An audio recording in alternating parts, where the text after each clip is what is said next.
We interrupt our broadcast. This is a national emergency. Please stand by for important information.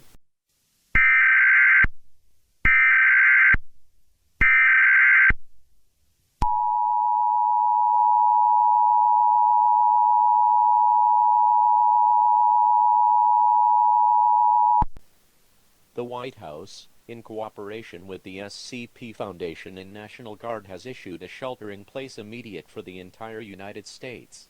At 4:13 a.m. Eastern Standard Time, the SCP Foundation reported a containment breach at site. At present, it is not known which SCPs have managed to escape containment. At this time, it is imperative that the citizens of the United States shelter in place. To shelter in place, close and lock all windows and doors. Turn off all air conditioning and heating. Move to the innermost room in your home, away from windows, and remain silent. Do not open the door for any reason until the all-clear signal is transmitted. Do not speak. Should a member of your family go missing, do not go look for them. Do not investigate any noises that you may hear. Remain calm.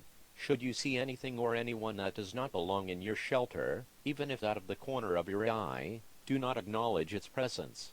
Avoid all windows, mirrors, and any other reflective surfaces. Until it is known which SCP entities have escaped from containment, maintain silence and keep calm. Mute your phones, computers, radios, and televisions. Keep the television and your smartphone on so that you can still see updates as they are broadcast. We will now terminate all sound.